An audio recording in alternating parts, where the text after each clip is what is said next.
Opening title appears. Universal Design in Higher Education. Title swipes across the screen, followed by Roger O. Smith, followed by Tim O'Connor, followed by UW La Crosse. Title fades to black. Universal Design in the Classroom, Part 1, Tim O'Connor. Video fades to black. Tim O'Connor in the classroom in front of a group of faculty members. Okay, this is the accessible part. In some classrooms that's the way it is. Or you kind of put them by the door or off to the side with their chairs out of the way. And that's really being discriminatory towards that student. I mean, that student should have as much right to sit where they want as any other student. It shouldn't really be dependent upon the fact that there's an opening here or, you know, they're more out of the way and not in people's way by putting them over in the corner. And this classroom is a perfect example of, you know, make it welcoming, and you can do that as the teacher because you can move these desks any way you want. And you can certainly, you know, talk to the student when they come in and say, is there any place you prefer sitting? You know, ask them. Get right up front there and say that and get their input and then try to get them there. Because in some classrooms we call accessible now, where they're built to be accessible. We have this spot over on the side that you can put a wheelchair in, and they call that accessible. Well, if you're working in a classroom that's like that, try to keep in mind that if you have students over there, that maybe some of the things you do isn't going to work real well for them, is going to be difficult to see, that might be difficult for them to hear. Keep that in mind when you're doing things. You know, one of the things I always like to do when I teach is I like to move around a lot. You know, I have a disability, I have ADD, and for me sitting still is very hard anyway.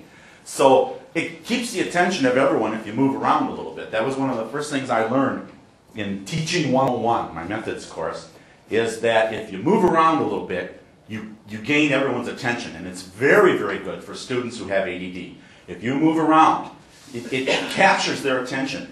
Because when you have an attention problem, it's the little things that grab your attention. It's the little things. So if you're moving around, it's a lot easier to focus. So if you just, every once in a while, you don't have to continually be moving around like a lion or something, but if every once in a while you just move around or do something that's going to regather their attention, it's really effective. And it's actually effective for all students to try to bring them back to you, because you're the focus here. I think most of the time that's going to be true in most teaching. Now, when you have a projector, like we were doing earlier, you know, a lot of the focus is on that, but you don't always want it to be on that. I hate handouts that like we did when you put the PowerPoints on a page and I'm talking, because people tend to be visual learners, will almost always be doing this, and they're not paying attention to you. And a lot of times, I'm sure most of you give your instruction to try to, you want them to listen to you, especially students with certain disabilities like ADD. It's hard to do two things. It's very hard to do them. And sometimes it's very hard to focus on the thing you need to be focusing on. So a lot of times those things can be more distracting. I know they're helpful for a lot of people, but for a lot of people they're distracting. And if you can put your handouts and information on a website ahead of time, that's good for students with who have visual disabilities or who might have trouble for other reasons looking at whatever you bring in class.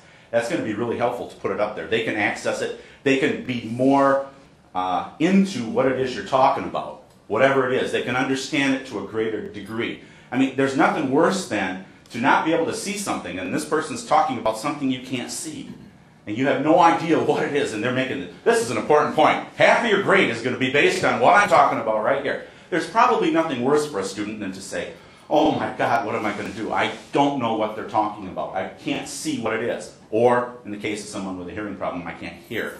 Or, in the case of students with ADD, they're not paying attention to the right thing. You know, that's very difficult. Now, one of the tricks I always did when I was studying is I turn on the TV. Now, some people might think, okay, how can you study if you get the TV on? Having that consistent noise in the background, a fan does that a lot too. And you can always do that in a classroom or in a testing environment. If you turn a fan on, it's that white noise. It makes it easy for a student with attention deficit disorder to focus on what they're doing because the background noise is consistent. And then they can pay attention to what they need to pay attention on. Nothing worse for a majority of ADD students than silence.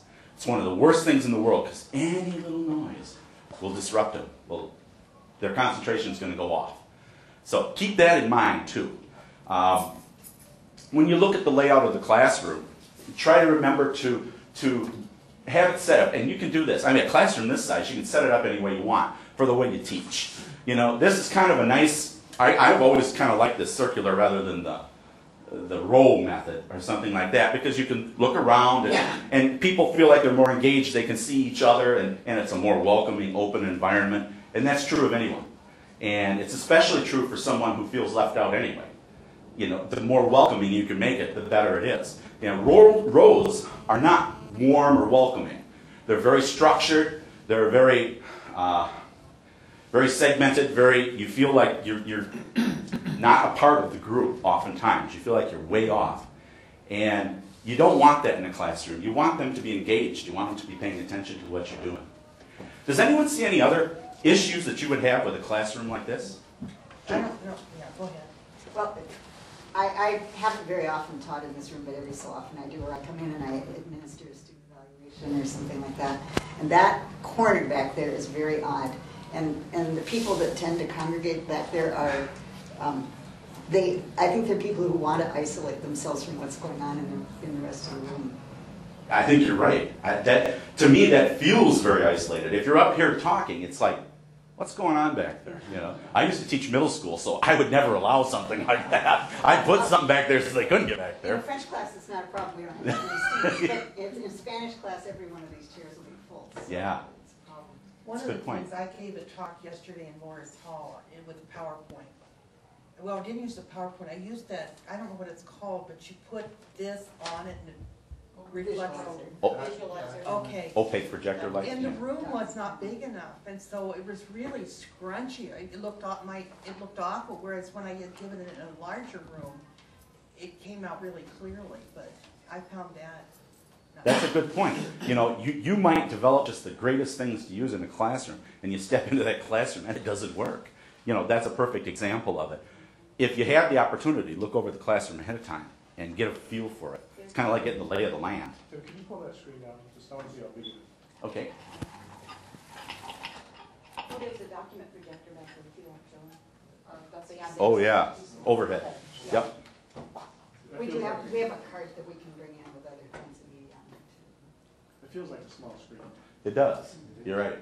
Because as soon as you get the aspect ratio, you're only using a part of that screen, and if you're sitting in the back, it's small. And of course, can you imagine sitting over here if you have a visual problem anyway, and trying to see what the heck's on that screen? It's like June said, probably anything in here with something like that is going to be very hard to get very square and very focused so that you can see it from any angle. That's going to be almost impossible. That's where technology really helps out a lot. You know, we have really nice stuff now if you can take advantage of it. One of the things, you know, if you can, PowerPoints, because you can make those accessible. You can put them on the web ahead of time. You know, it makes things so nice. And PowerPoints are easy to make accessible. Roger mentioned earlier that if you use the notes part of there and put information in there, that then becomes accessible for a student with a screen reader. And that's really helpful. So you're not only putting information there that you might want to use, but you're putting information there that can tell students who might not be able to see what you have visually here, who have trouble with that. They'll know exactly what's going on, and they can know ahead of time if you put this on your website so that they can get to it. That's Video fades to black. Closing. R2D2 logo appears. Title reads copy and distribute freely but use in its entirety and do not alter. Access said project, copyright 2009, Rehabilitation Research Design and Disability R2D2 Center. Please visit us at access-ed.r2d2.uwm.edu. The Access Ed project is supported in part by the U.S. Department of Education Office of Post-Secondary Education, PR Award P33A050090. The Access Ed documents contained in this video are those of the grantee and do not necessarily reflect directly on the U.S. Department of Education.